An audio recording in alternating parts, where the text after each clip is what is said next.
Hey, Slapdawg! The brainiacs are ready!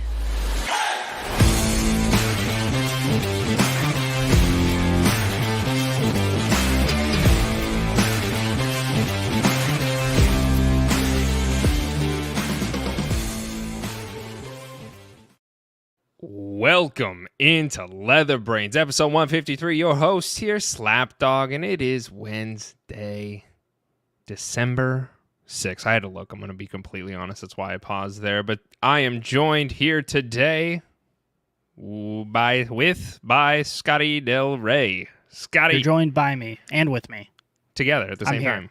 Yeah, it's good to see you, man. Yeah.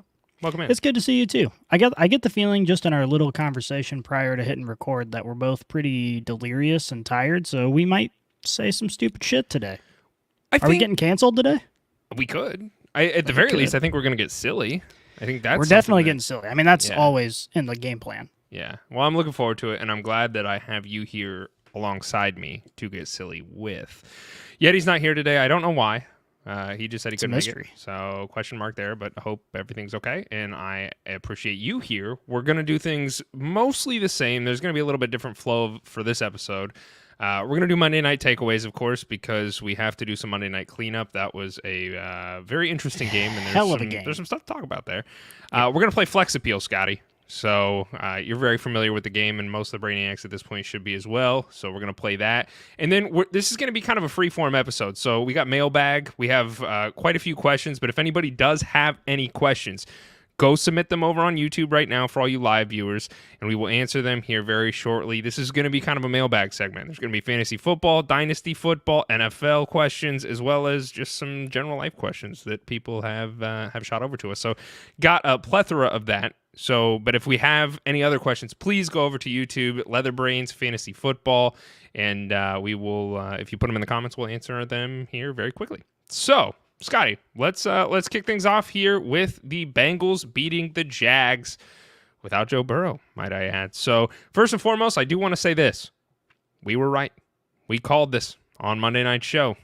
We said that the Bengals were going to win this game, mostly because we wanted to see chaos ensue. I don't know if we truly believed that that was going to be the case, but they won in overtime 34-31. So, the very first thing that I want to say is Jamar Chase is still relevant. In fact, this game was his second most receiving yards this season at 149. He put up 31.62 fantasy points in PPR formats. Jake Browning, man. Dude, he looked so good at football. And I love the way they utilized him too, because you could tell they eased him into the game to throw some short passes. I think his first 8 passes, his longest completion was 4 yards. But then after that, dude, they uncanned him and he just went off and was accurate and looked awesome. He looked like Joe Burrow 2.0 out there. He did. Honest to God, and I like Joe Burrow. I don't want to sit here and seem like I'm talking shit on Joe Burrow. He looked, and this is one game, right? So I don't know if this was an outlier or not, and I'm going to ask you this question here in just a moment, but he looked better than Joe Burrow really has all season. And I don't know if it's health concerns. He went 32 for 37 for 354 yards and a touchdown. He also had a rushing touchdown and 22 yards on top of that.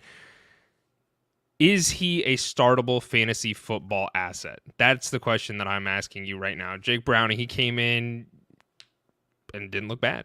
In fact, I will pull up the stats while you answer that question to tell you what he finished as for quarterback of the week. Yeah, I mean, obviously we can't overreact to one game. This is his first or second start. I don't remember, but yeah, I mean, obviously he's brand new. He's got a ton of weapons to work with, though, and he can sort of fill that Brock Purdy role to a degree. As long as he plays competent, he's able to get the ball into the hands of now healthy T. Higgins and, of course, Jamar Chase, right? He can make some waves. And, he's been kind of in the headlines recently now that he's starting, but, he broke all sorts of records in high school. He was a tremendous college quarterback, so there's no real reason to not give him a real shot. But with that said, fringe starts for quarterbacks are always a little bit weird. It depends on your league. If you're in a 10-man league or a 12-man league, usually it's not worth taking a risk because there are a lot of reliable guys. But, we're dealing with a lot of quarterback injuries this season, and you might be in a position where you're looking for some upside. And right now, Jake Browning looks like he might have it. In an ideal situation, you're sitting him until he proves it. But if you have to start him, he's giving you reason to be hopeful. Well, and that's, I mean, there have been so many quarterback injuries this season, and his next couple games are Colts, Vikings, Steelers, and Chiefs. So I think he's definitely within the realm of starting conversation for fantasy football, just given all the injuries that we have seen across the board and the fact that this team does have a lot of weapons. The Bengals really, like you mentioned, made it easy for him, especially to start this game. And it progressively got a little bit more flashy, and he did a little bit more to keep them competitive and in this game. But I think there truly is, with the weapons on this team, T. Higgins, Jamar Chase, Joe Mixon actually had some relevance. I mean, they're kind of looking like, okay, what can we do to continue to win these games? Because they're at the bottom of the division. They're climbing that ladder. They have the Steelers and the Browns, who both have lost their quarterbacks. And so, like, this division now is kind of in question of what's going to happen in these next couple weeks. And it truly is, the Ravens are leading, and they're going to continue to lead. But a wild card push for the Bengals is still within the realm of conversation here.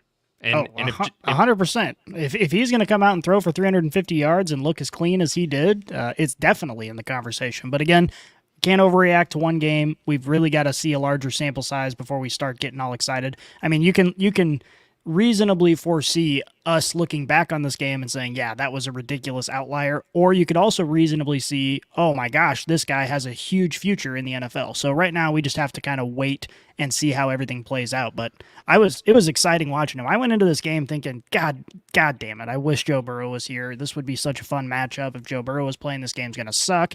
And I enjoyed every minute of it. It was awesome. It was obviously it went into overtime, so it was a very competitive game. I have one more question on the Bengals side of things here, and this might be an asinine question. This might be a foolish question, but I got to ask it anyway because that's what we do here at Leatherbrains. Is there any leg to stand on that Joe Burrow is not nearly as great of a quarterback as we have put him on this pedestal to say that he is? Because someone like Jake Browning has come in and done a very exceptional job right out of the gate. Joe Burrow has struggled to stay healthy all season, and not just this season, but throughout his NFL career, Joe Burrow has struggled to stay healthy. I get it. There's O-line issues. But perhaps, and this is my question to you, is it not Joe Burrow being great, but maybe his weapons around him, kind of like Brock Purdy with the 49ers maybe? I think we have enough tape on Joe Burrow to know that he's elite, whether it's his college tape or whether it's his time in the NFL. Obviously, he's got some elite weapons around him, and that doesn't hurt. This is a team game, so you can't just do everything on your own. But I really do think when Joe Burrow is healthy, he is, an elite quarterback in this league. Jake Browning might be in that conversation himself if he continues to perform like this and maybe finds a permanent starting spot somewhere. But I don't think there's any question that Joe Burrow is awesome. The injury concerns are stacking up, and if that's something that continues, his career might not be as exciting as we hope. But if he's healthy, I think he can compete with almost anybody. Okay, let's talk about Trevor Lawrence, a.k.a. Sunshine, a.k.a. Sarah Jessica Parker, whatever you want to call him. I call him Sarah Jessica Parker. I don't know what you refer to him as, Scotty, but we'll just call him Sarah for the rest of this conversation. He's confirmed to have a high ankle sprain. Doug Peterson noted that while there is no timetable for Lawrence's return, he will begin rehab immediately with the hope of playing in Week 14 against the Browns. What do you think? Bullshit. I mean, I hope he comes back as soon as possible, but if you saw that injury, man, I was actually surprised it was only a high ankle sprain. He got rolled up on, he got bent over backwards, he tried to stand up and fell right back down. It looked like a real serious injury, and even, the announcers going through the game are like, everyone was basically speculating that he might miss significant time. So it's good news, seemingly, that we got from the Jags organization that it's just a high ankle sprain. He's already doing rehab. They did an MRI. Everything looks stable. But again, coming back after 1 week it just seems silly, even if he makes tremendous strides. I mean, this is a team that's hoping for a significant playoff push. They've got the Browns coming up next, and then they've got the Ravens after that. But the next 3 games after that to end the season, they can conceivably win, and they could probably compete even with a backup quarterback. So in my mind, you're definitely keeping him out this week. You see how he feels for the following week, and you make a tough decision there, and you bring him back to end the season and hopefully go on a nice 3-game run and take your division still. But I just don't see any way that he plays in Week 14. I mean, you want to talk about a tough division. and the Bengals potentially making a push. Let's talk about the AFC South for just a moment. The Jaguars are leading this division at 8-4, but they're not a for sure lock at this point. I mean, you still have the Colts and the Texans who are both right under them at 7-5. So there's a real possibility that the Colts could, and I don't want to rule out the Texans, but obviously the loss of Tank Dell, I think, is going to be significant for that offense. And so I don't want to write the Texans off, but I think the Colts stand a pretty decent chance as well. I think this is another one where it could kind of go any which way for this division, and without Sarah Jessica Parker out on the field, what does this team look like? I mean, I don't think it's obviously going to look the same. Yeah, I mean, it definitely throws a huge wrench into things. They were looking at their division and looking at all these injuries and feeling relatively confident that they were going to make it. And right now, obviously, everything is falling apart a little bit. But again, looking at their schedule, I think they've got at least 3 wins in that schedule, with or without Trevor Lawrence. At least they have a good chance for 3 wins. Nothing's free in the NFL, but we'll have to wait and see. It's just it's definitely tough, but they really have to be careful with him, because it's not going to do them any good if they bring him in too early and then they lose him again and then lose that game and then they can't bring him back for the playoffs. I think they got to start thinking big picture here. Okay, well, before we go on to Flex Appeal, I do just want to highlight it is bye weeks. They're still happening, they are still around, and it is still a thing. So, Cardinals and Commanders are both on bye this week, and I just want to preface by saying that if you have anybody for fantasy football that you are starting, Sam Howell is probably a starter for a lot of people. He's on bye.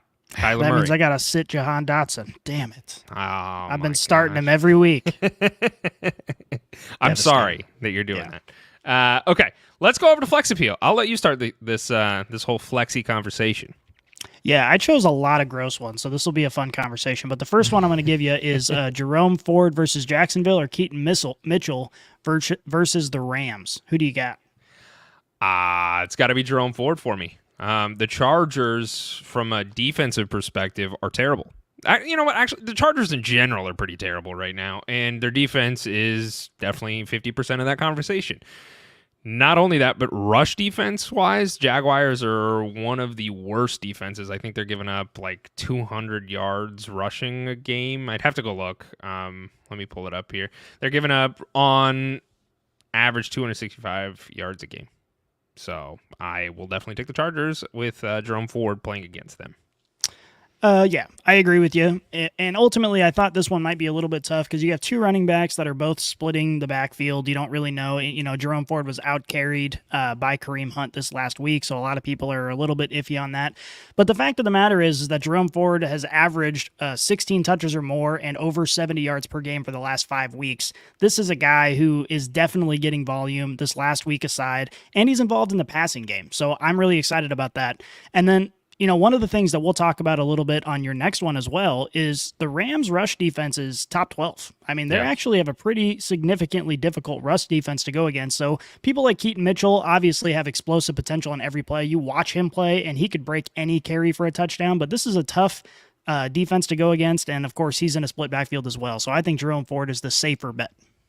I agree with you. And now I present to you the other starting running back for the Ravens, Gus Edwards versus the Rams, or Dameon Pierce versus the Jets. So I kind of picked guys who are in timeshares and made this as difficult as possible for you. Which one are you taking? Yeah, we went kind of the same route on our first one, going with some timeshare guys. It's all gross. And both of these defenses are tough defenses to go against, too. You're talking about the Jets and the Rams. Their run defenses are both good. I think the upside is with Gus, and the reason for that is because I just see them getting in scoring position more than Dameon Pierce against the Jets. I mean, when you're playing the Jets at home, especially in the wintertime, a lot of times you get low-scoring games, and then on top of that, you're looking at a team that's hopefully going to go up early on the Jets and then probably take their foot off the gas pedal a little bit, not get in scoring position as much. So I think Gus Edwards, has a better chance to be in a more competitive game, to be in the red zone a lot. I understand the argument for Dameon Pierce. Okay, if they go up early, maybe they're just going to feed Dameon Pierce all day long.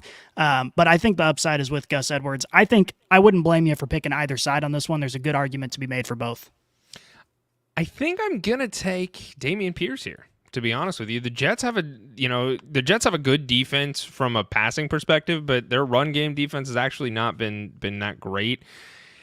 Dameon Pierce is kind of a question mark, to be honest. I mean, it's gone back and forth with him and Devin Singletary. Dameon Pierce has struggled to stay healthy, and then there was concerns that he had lost that backfield completely to Devin Singletary.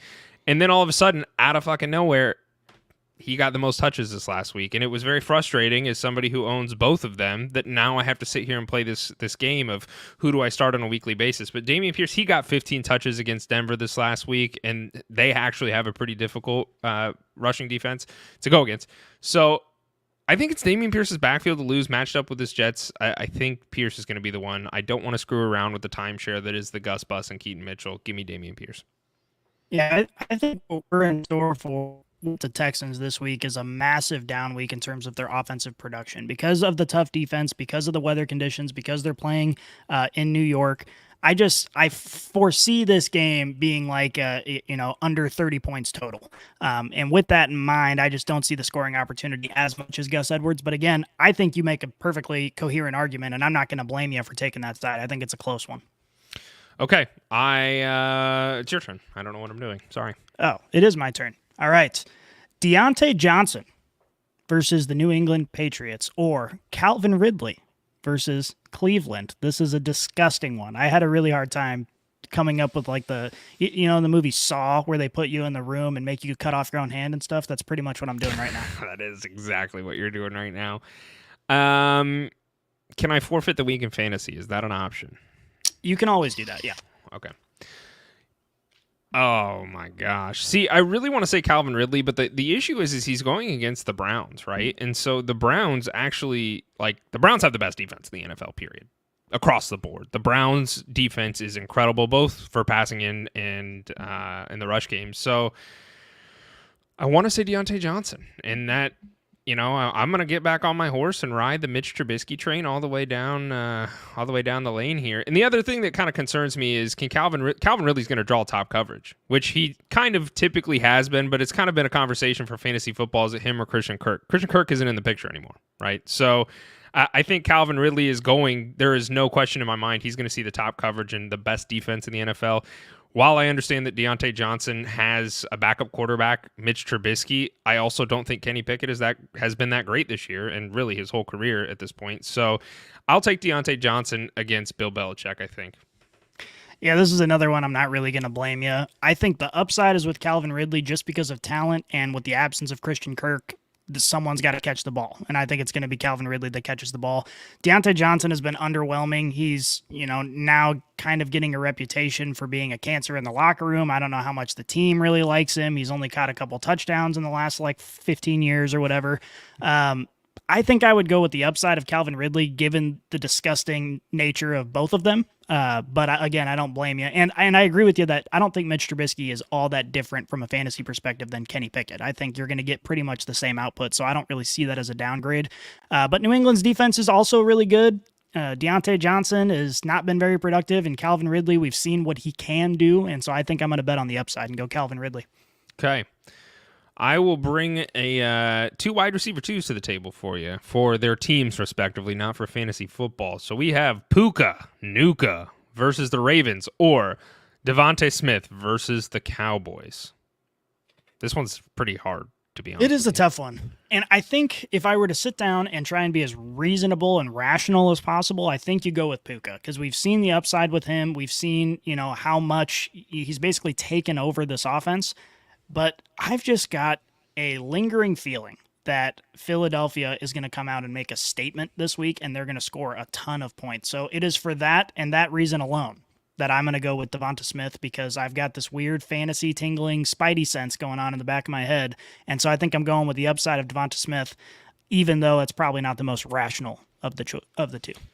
We're just pitting each other against each other today, because I'm going to go with Puka Nacua here. And I think, honestly, this is a coin flip one, and I wholeheartedly believe that. I think there's arguments for both. I'm just concerned. Dallas Goedert, I think, has been cleared, and typically when Dallas Goedert is on the field, Devontae Smith sort of takes a backseat role. We've seen it in the past. Now, when Dallas Goedert is out, Devontae Smith is a smash play every single time, and it has been that way almost every single time, almost every game that Dallas Goedert has not been playing. That kind of is a little bit of a concern for me. I mean, with all of Jalen Hurts' weapons there, there is a lot of mouths to feed. And with the Rams, there's less mouths to feed. Obviously, you have Kyren Williams and Cooper Kupp, who both looked incredible. Well, Kyren Williams has looked incredible. Cooper Kupp has kind of taken some steps back for fantasy usage this year, and Puka has sort of filled that role. I expect him to continue to do that, and I'll take Puka against the Ravens versus Smith against the Cowboys. Yeah, and that's another one where I definitely don't blame you at all. We're not helping our listeners at all. They're just listening to us disagree, and they're still like, I don't know what to do. What are we supposed to do here? Like, you guys are just arguing with each other. I would say if you are looking for a safer floor, Puka Nacua is definitely the bet. And if you're crazy like me and think the Eagles are going to mollywop Dallas, then Devonta Smith, I think, can get in the end zone a couple times. I think that's fair. All right, my last one here. Battle of the tight ends, kind of. I don't know what Taysom Hill is. He's Can like you put Taysom Hill in as a quarterback still? I don't think so. I think you want him in. You want him in as a tight end, regardless of what position he's playing. Right. He's listed as both in Sleeper, by the way. Okay. But Taysom Hill versus Carolina or Isaiah Likely versus the Rams. What do you got? Dude, it's got to be Taysom Hill. It's got to be Taysom Hill. And the reason being is this. Isaiah Likely is filling the role of Mark Andrews. He saw 6 targets with Mark Andrews' absence this last week, caught 4 of them. He's on the field 73% of the time. So, like, his snap usage is obviously, he is the Mark Andrews light. But Taysom Hill's Taysom Hill. And the fact of the matter is the Saints are bad. The Saints have been bad. And the Saints really have no, like, future of excitement, to be honest, at this point. I don't think Derek Carr is great. I said that when he was with the Raiders. He went over to the Saints. He's been hurt. He's not been incredible. The Saints haven't been incredible. They have Chris Olave. But what they also have is Taysom Hill, and Taysom Hill does everything on the field. And if you can put that in your tight end slot, that's a sit and forget player for me. And Taysom Hill has been that player for fantasy football for the last couple years. And every year we forget about him and we're like, all right, yeah, whatever. He's done. And then halfway through the year, Taysom Hill fucking just shows up out of nowhere and he's like, hey guys, what's up? And you're like, all right, come on in, let's get in my starting lineup, because he runs the ball, he throws the ball, and he also catches the ball. And he's that utility player for the Saints that every single year you don't think it's going to happen. And here we are talking about it again this year. And that's what he does. So I would rather, in a tight end position, the tight end position is a gamble almost every single week. Unless you had a Mark Andrews and you have this Mark Andrews light that you're going against, or you have Travis Kelce, TJ Hawkinson. Like, if you don't have one of those elite guys, and I don't think Isaiah Likely is as elite as Mark Andrews is, I'd rather have the opportunity that Taysom Hill has in that role versus someone like Isaiah Likely. Yep. I couldn't have said it better myself, but I'll try. I think Taysom is the easy choice here. And the reason for that is because, with the tight end position, like you said, it's a crapshoot. You're basically just hoping your guy gets in the end zone. And Isaiah Likely is like the third option on this Ravens offense. And on top of that, maybe the fourth option, because, we all know what Lamar can do with his legs. So when they get down into scoring position, they get down in the red zone, Isaiah Likely isn't necessarily their go-to target just because he's bigger than everybody else, right? Whereas Taysom Hill, this is something I've been harping on for a while. A lot of fantasy managers are like, oh, I hate Taysom Hill. He keeps vulturing touchdowns from Alvin Kamara and whoever. But Taysom Hill is like the perfect fantasy tight end because he has so much opportunity and you don't have to spend a lot to get him during your drafts, if at all. And so he is just someone who, especially now with Derek Carr dealing with these injuries, he's going to fill that wildcat quarterback position a lot this game. And the coin flip is not, is Lamar Jackson going to run it in? Is he going to throw it to OBJ? Is he going to be throwing it to whoever? The coin flip is, which player are they going to hand the ball off to in the red zone? Is it Alvin Kamara or is it Taysom Hill? And as we saw last week, Taysom Hill does get his fair share of red zone touches. So I'm going with Taysom Hill easily on this one. I think the upside is clear with him. You want to hear a crazy stat that is Always pretty interesting here. So Taysom Hill is only 69% rostered. Great number, by the way. But he's only 69% rostered, okay? Hear me out. He is tight end 1 since week 6.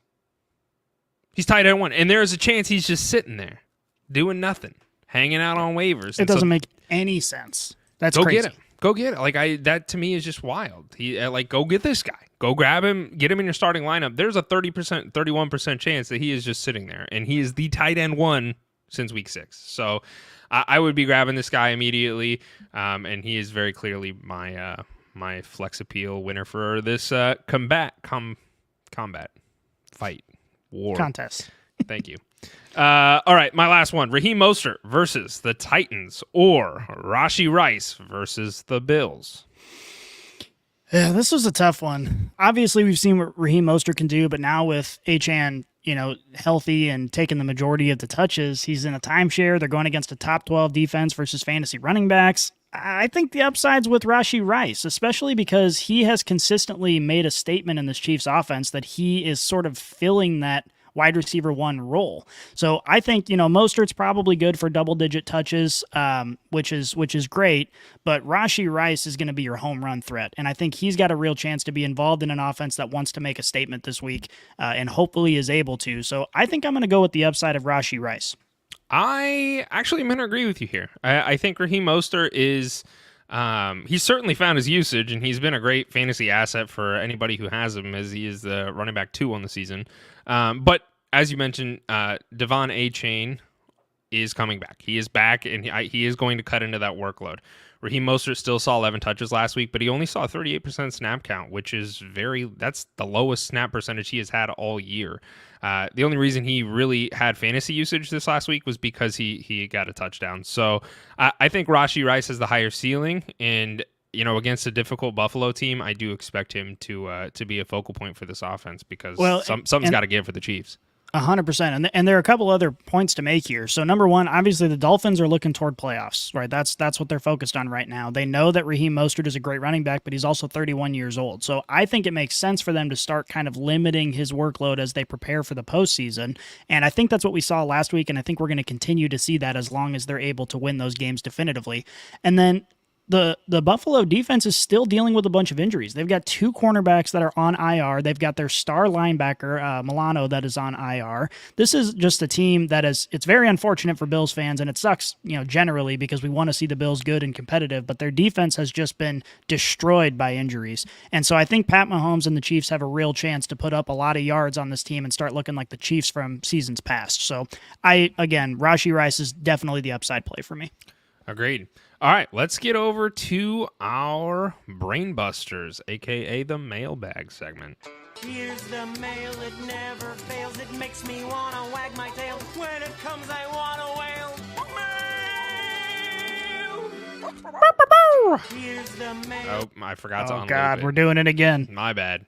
All right, first question comes from, and before I read the question, if anybody, we got a bunch of live viewers across a couple different platforms here. If any of you guys have any questions, please go over to YouTube. Go to Leatherbrains FF is our YouTube channel. Ask your questions. We'll answer them as we go through this list here of questions that we have already acquired. So, first question comes from Littlest Guru 88. Excuse me. He asks us, what's a buy low trade that you made that did not work out for you for fantasy football? This feels like a real pervert question, trying to get us just to be sad. I don't want to be sad. Well, all right, I'll be sad. Mine is Zamir White. It was a very much a buy low trade, but I've been kind of high on this guy for a couple years now as a rookie, and then into this year, I thought he was going to start making more of a name for himself and being involved in this backfield in Las Vegas, and we just haven't seen it at all. I think I only spent like a 3rd-round pick on him or something like that. It wasn't anything crazy, but still, I mean, he's just been hogging up a spot on my bench for a year now, which is sad. It's the worst. You and I did a trade in Dynasty last year, and Donovan Peoples-Jones is that person for me. I don't know. It wasn't. Yeah. It's been kind of a shit show because when I traded for Donovan Peoples-Jones, it was before they had Elijah Moore, and I was like, I got the wide receiver 2 for the Browns, and now he's with the Lions, and he's not used. So that wasn't the one I brought to the table, but that one comes to mind. My buy low trade that I have done in the past that has not come to fruition thus far is Jameson Williams. I bought him for like a 2nd-round pick and a little bit of sprinkling of a backup running back. And haven't really got the production out of him. So I believe in the talent. I hope that changes, but that is a buy low trade that has not worked out for me thus far.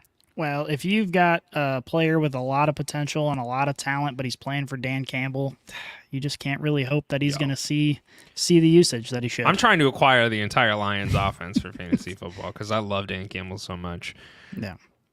Next question comes from Grass Kicker. Curious as to your thoughts on how to handle owners who intend to leave a dynasty league. I kind of like this question. We actually had this happen in our Dynasty League this last couple of weeks. We had this situation play out in ours. When I had found out, and the owner had came to me and said, hey, I'm going to finish out the season. And what we do in our Dynasty League is we make people pay for a year ahead. So that way they kind of have a little bit of extra investment in the entire league. And what had happened is he said, hey, after this season, I'm just not feeling it. This is what our second year. So he wanted out. And I said, okay, that's fine. Totally understand. I'm going to lock your team. So that way you cannot make any trades. And the reason being is I don't feel as if, if somebody is intentionally saying, hey, this isn't for me, I'm out, I'm going to walk. I get it. But I don't want to jeopardize, I'm the commissioner in this league, and I don't want to jeopardize the integrity of the league. And if you have a player who is wanting to leave, I would just say, hey, man, okay, continue to start your roster. You're not allowed to make trades anymore, and I'm going to immediately start looking for your replacement. And as soon as I find that replacement, I'm going to give them the team, and you're going to make your exit. Very clearly you want to leave, so I don't want your team to be jeopardized by you making a trade because you want to help somebody out or you get angry because something didn't go your way. So you can't make any trades. And as soon as I find your replacement, I'm going to push you out because I want somebody who wants to be here for the long haul, adopt this team, and then make the moves that the under new ownership that they feel comfortable with. So how do you, I'm not a commissioner in any dynasty league. So how would you handle it if someone approached you week 1 and said, hey, I don't want to be in this league anymore. I'm going to finish out the season.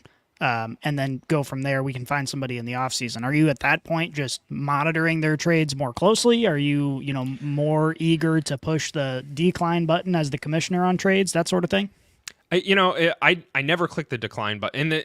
This is a little bit different of an instance, but I typically never click the decline button in a trade because unless there's very egregious collusion, I feel as if my job as a commissioner is just to make sure that the league is in good standing and it's healthy.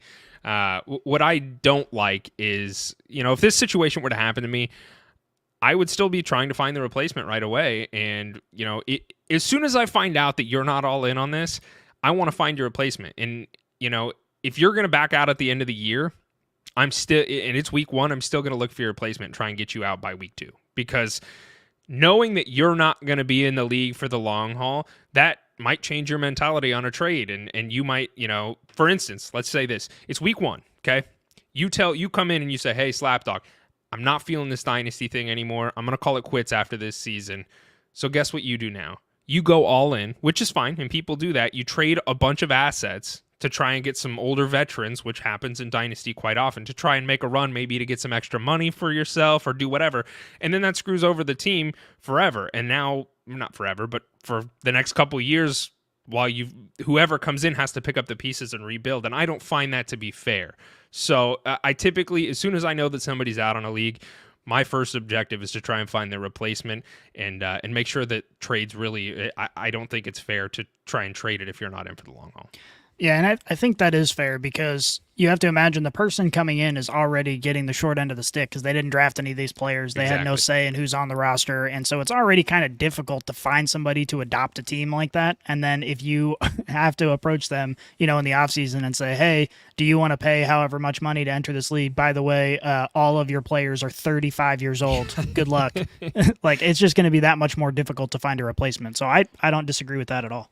Yeah, and then the other thing to think about too is just finding that person. And it does take a certain kind of person that you either really, if you're the guy sitting on the sidelines and all your buddies are in this dynasty league, which happened in our league, and I was very fortunate to be able to find a very easy replacement because he wanted to come into the dynasty league anyway. But it makes it more difficult, like you mentioned, and that I just don't think that that's fair. So the really shitty thing that happened in our specific instance was the guy let me know the week of trade deadline. And, that's when everything kind of kicks up and people are looking at their rosters and looking at their schedules and saying, can I make a playoff push? So my recommendation is if you know at the very beginning that you were not interested in staying in it for the long haul, tell the commissioner right away because now it gives him more time. And in my instance, I was like, you gave me 2 days to find a replacement and people want to buy assets off your team or trade you and they can't now because your team is locked. And so just be forward with people and your commissioner and let them know so that way they can try and keep the ship steered in the right direction would be my recommendation. But great question, Grass Kicker. Love it. And I love talking about, I like Dynasty football. So next question comes from 3720-1. Do I start Justin Herbert or Jordan Love this week? Ugh. Yeah. This is gross because Justin Herbert and the Chargers seem to be in an unstoppable tailspin, and they're not going to stop spinning until they reach hell itself. Like it's just everything that could go wrong for this Chargers team has gone wrong. They're about to lose their head coach. Justin Herbert's not elevating the team like he should be. All the assets are falling apart and are old. All their pets' heads are falling off. All our pets' heads are falling off. It's just tough. On the other side of the coin, though, Jordan Love has given you a ton of reasons to be optimistic about him. So I don't think this is much of a question. I'm starting Jordan Love. And, they're playing the Giants. And I think standard fantasy reasoning would be, okay, how much is Jordan Love actually going to throw? The Giants probably don't have much of a chance in this game with how well the Packers have been playing. Is there a chance that they just hand the ball to A.J. Dillon 45 times and call it a day? And if Aaron Jones was in the game, and I don't think he's been officially ruled out, but I think it's pretty unlikely that he plays this week, I think that would have a little bit more credibility. But because it's their backup running back, I think they're going to approach this game with more of a balanced approach regardless of what the score looks like. So I think Jordan Love is by far the upside play and probably by far the safer play as well. Which is crazy. Like if we were to go back to, when draft season was happening and look at it and sit here and say like Jordan Love's a better play than Justin Herbert, maybe for the rest of the season, like that everybody would be like, what the hell are you talking about? But you look at what Jordan Love has done these last couple of weeks, man, he has been on fire. And from a fantasy perspective, over the last 4 weeks, he's actually quarterback 3. So, like, he's putting up numbers. He's getting it done. I understand that Christian Watson is probably not going to be there, but I still expect him to be slinging the ball and getting the job done. I'm taking Jordan Love over Justin Herbert this week as well. Yeah. Next question comes from the JV Giant. So he says, someone in my league chat said, whoever wins, don't forget to tip the commissioner for all the work he puts in to making this happen. So, have you guys ever tipped or seen it happen in fantasy? Scotty, if you win this year, man, I will gladly take a tip from you, man. I would really appreciate that. Yeah, I'm starting to wonder if you're secretly the JV Giant, knowing that you're the commissioner. And are you the commissioner in 2 leagues or just 1? Yeah, 2. Yeah, so you're just fucking trying. It was to a question. Get... Look, JV Giant asked a question, but I'm here for it, man. I laughed. I thought Scotty's gonna think that I did this, and I didn't. But if you want to pay me, man, I haven't ever seen it happen. I am the commissioner in 2 leagues. In our league of record that you and I are in, Scotty, I've been the commissioner for a couple of years now, and I'm actually stepping down as the commissioner in that league at the end of the season. And we have another friend of ours who, it's kind of like passing the baton. There've been a couple, and I've done it for a few years, made some changes, and that I think that's really honestly the fun part about being the commissioner is you get to like enact changes. I have always tried to be very fair, and I make polls every year for people to vote on certain things. And, previous commissioners have done other things to try and enact change. I brought us over from Yahoo to Sleeper, which I'm very thankful that I've done. But I want other people to get the opportunity. They have their own ideas and they have their own, ways of doing things. And I also, I'm on a greener pastures. I don't want that responsibility. It is a pain in the ass at times. And so if you want to tip people, I think it's cool because the commissioners does have a little bit more responsibility and a little bit like, you got to get everybody together. You got to collect league dues. You got to make sure everybody's voting on things to make sure it's fair. You got to make sure that the trades are fair. I mean, it's just like it's really not a big deal, but it is extra responsibility that somebody has to have. It's more work. I don't know.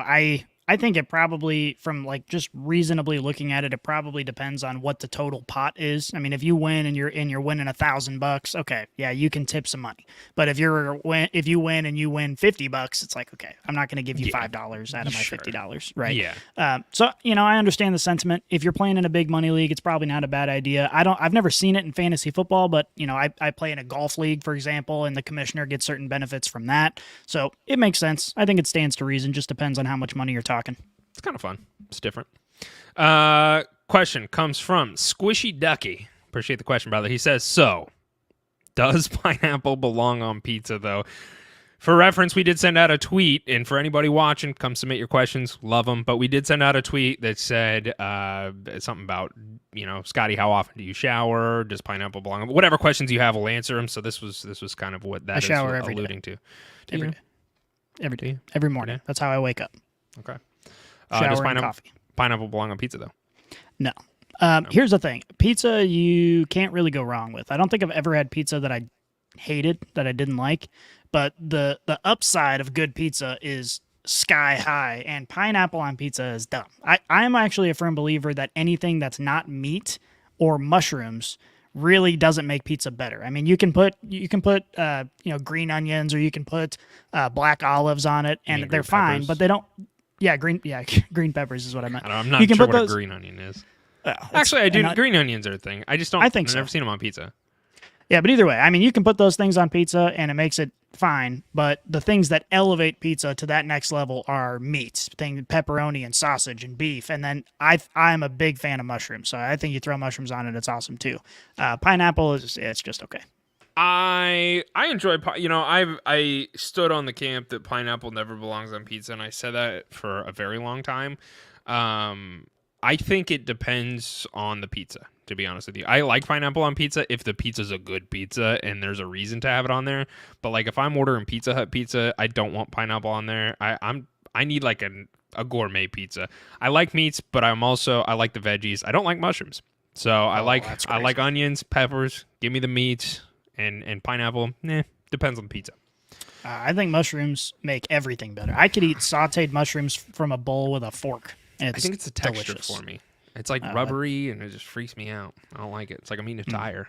And I also don't taste any flavor. That's the other part. And you got to season them, bro. I'll make you some mushrooms and put it on some good stuff. You'll like them. All right. I'm willing to try. I'm a reasonable man sometimes.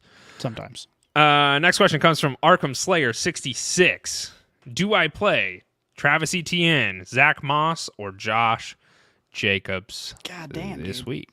You got a ton of good options because all three of these guys are good options this week. I think the upside is with Moss. I really do. I think he's going to be a top 5 running back this week. Josh Jacobs is probably going to be a top 10 running back. Josh Jacobs on bye. Why did he even ask this? Oh, no, wait. I'm sorry. No, wait. I don't think he is. No, he's back. That was the week previous. Yeah, he's playing the Vikings. I think Josh Jacobs will be a top 10 running back this week as well, so you can't go wrong with him either. ETN is the toughest matchup, but he's going to see a big workload. Can't really go wrong with him. You're in a great position for the playoffs, my friend. But I think if I had to choose between them, I'm going to start Zach Moss.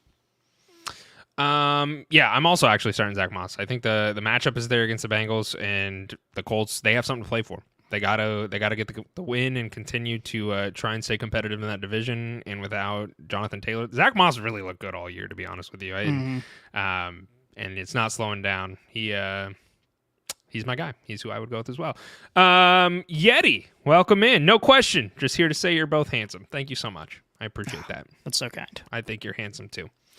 And this is our last question. So if anybody has any other questions, now is the time to get them in. He says, Cooper11 says, or she, I'm not sure, says, what's your outlook on Ryan Tannehill for Dynasty in 2024? Not great. Terrible. Sell him if you can get anything for him.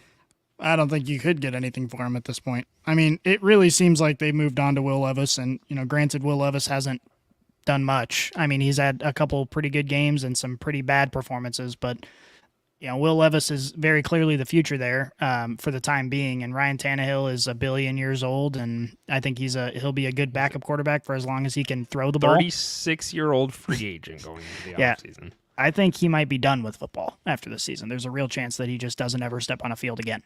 Yeah, I mean, backup. That's the best case scenario that I see for his future, and it's not a great look. So if you can sell him for anything, I would do it right now. Or you can sit there and cry and he can die on your roster. Those are your two choices. And that's it. That's all the time we have. So appreciate all you guys and all these questions. I love the episodes when we have a lot of questions. And if we send out a tweet or reach out to everybody early enough, we usually have a pretty lengthy mailbag segment. So this was fun. We'll have to continue to do this because I love helping the brainiacs out. And I appreciate you being here today, Scotty. It's unfortunately Yeti couldn't be here, and I hope everything's okay. But I appreciate your presence. This was good. And now our time is up. So let's get out of here. We are out.